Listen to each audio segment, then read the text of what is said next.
Hey, coucou! Je reviens vers toi et cette fois je prends un format que je peux parler aussi longtemps que je veux et tu regarderas aussi longtemps que ça t'intéresse parce que 3 minutes sur TikTok c'est beaucoup trop court pour dire des fois des choses qu'on a à dire. Et je pense qu'il est important de rentrer un petit peu dans le détail. Tu me vois souvent taper sur des trucs de lithothérapie en disant mais meuf tu te tires des balles dans le pied. Oui et non.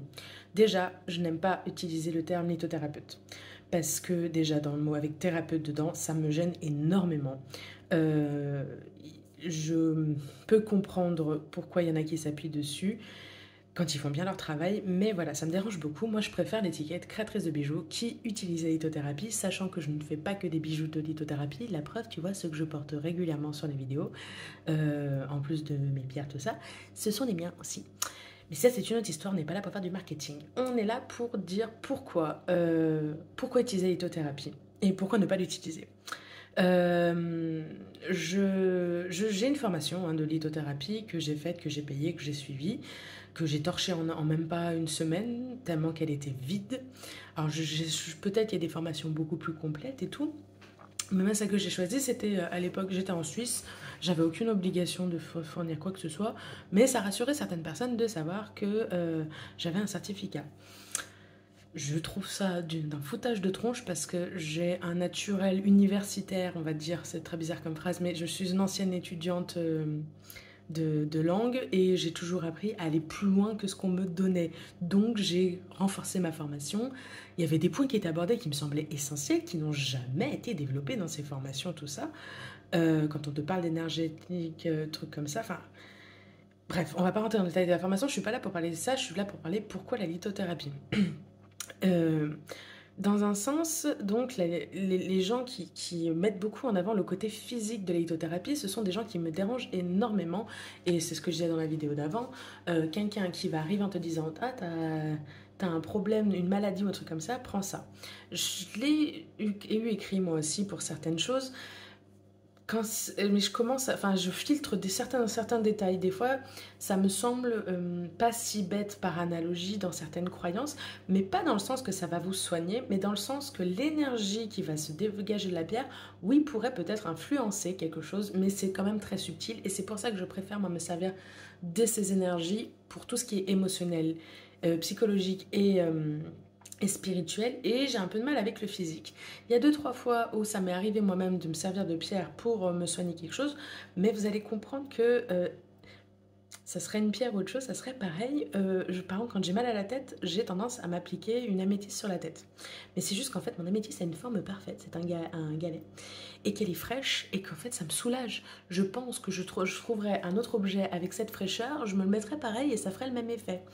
C'est pas que le côté améthyste. Après, c'est aussi pour vous faire comprendre que quand vous utilisez une pierre, vous créez, et ce que j'essaie d'expliquer quand je fais les box, vous créez un rituel autour de cette pierre.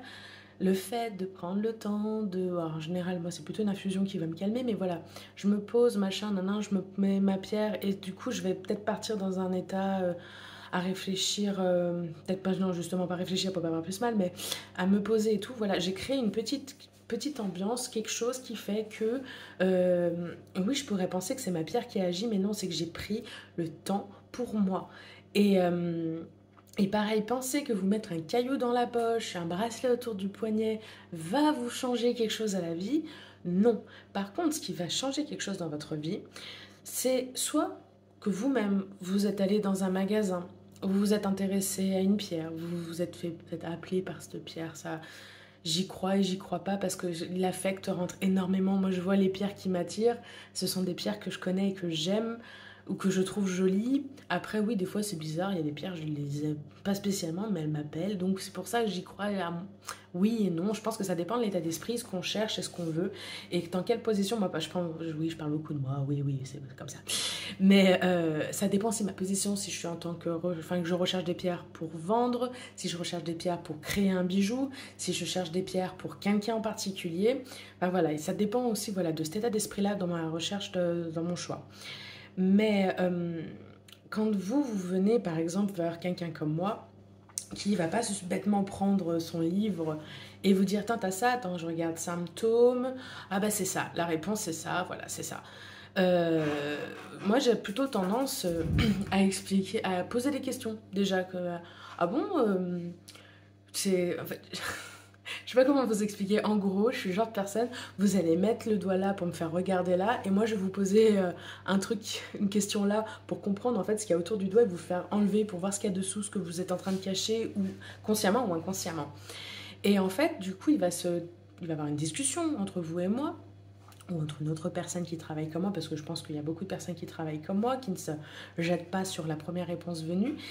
Et déjà, d'avoir passé du temps à discuter de votre problème, ça vous a aidé à le verbaliser, ça vous a aidé des fois à faire sortir des choses, à commencer à répondre vous-même à certaines questions, à vous mettre dans un espèce d'état de travail qui fait que, effectivement, si on rajoute un objet, que ce soit une pierre ou un bijou, ça peut être la continuité de ce travail que vous avez commencé et vous allez peut-être créer une relation avec cet objet qui va vous aider à avancer, à aller mieux, à réfléchir. C'est du moment que les choses ne se font pas mécaniquement, bêtement, il y a une connexion qui se fait tout simplement. Et donc, en fait, finalement, un bijou devient peut-être plus un talisman, quelque chose qui représente votre recherche, votre combat, votre crainte, tout ça. Enfin, on peut faire beaucoup de choses autour de ces créations, de ces objets choisis.